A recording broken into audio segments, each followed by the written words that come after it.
So picture this. A shooter opens fire at a huge gala, and the president is there. It's a shocking, violent moment. But what he left behind, well, that's maybe even more disturbing. A detailed manifesto. And buried inside that plan for violence is a single bizarre exception that has left everyone asking one question. Why? And here it is. This is the line at the very heart of the mystery. The shooter's manifesto lays out this cold, calculated target list of government officials. But then you get this little note right in the middle of it all, not including FBI Director Kash Patel. So in a document that is all about who should die, one man is specifically chosen to live. The big question is, why him? To even begin to make sense of this really strange document, we have to go back to the chaos of that night. The setting? It's one of the most high-profile see and be seen events in all of Washington, D.C. The White House Correspondents' Dinner. You know the one. It's all glamour, power, a few sharp jokes. And this year was especially tense because President Trump was there for the first time in a decade. So I think everyone was expecting some verbal fireworks. But what they got was something way, way more dangerous. And wow, just look at how fast it all went sideways. We're talking a matter of minutes. The scene flips from this fancy formal dinner to a full-on security crisis. You've got a security breach, actual gunfire inside the hotel, and then the Secret Service is rushing the president out of there. It was just this rapid, violent chain of events that thankfully ended with the shooter in handcuffs right there at the scene. But here's the thing. This was so much more than just a chaotic act of violence. The shooter had a plan, a very detailed plan, and he wrote it all down. So let's actually look at the manifesto itself, because this document, it reveals a chilling level of premeditation. Yeah, this was not some spur-of-the-moment crime of passion.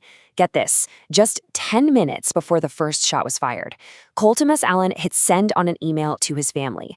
And attached to it was this manifesto. He wanted to make sure everyone knew exactly why he was doing this.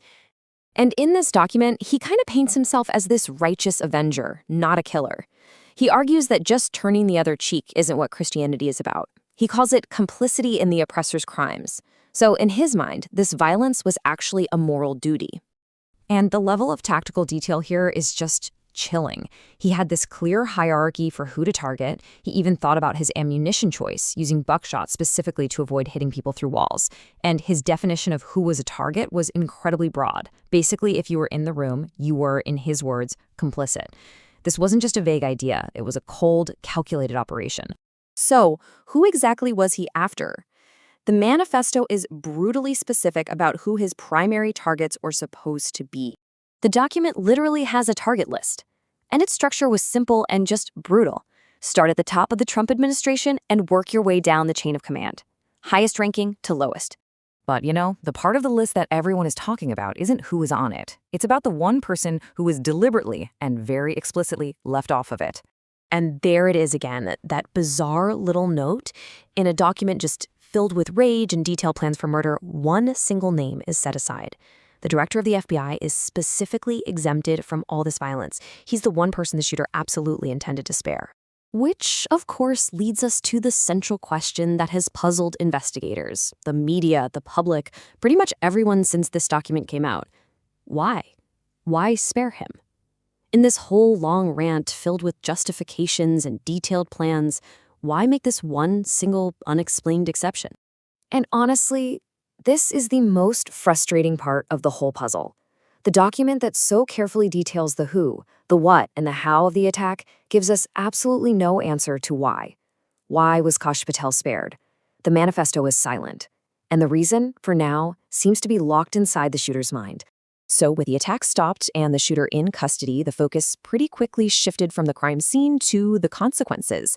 The legal process got started almost immediately. And let me tell you, the wheels of justice started turning fast.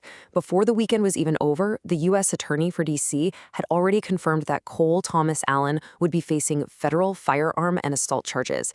His first court appearance was scheduled for that Monday. And those initial charges, they might just be the beginning.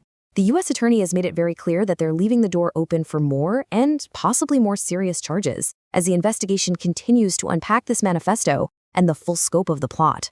Which leaves us with this final, really unsettling question at the heart of this entire event. It's a question about psychology, about motive, about the strange and sometimes scary contradictions of the human mind.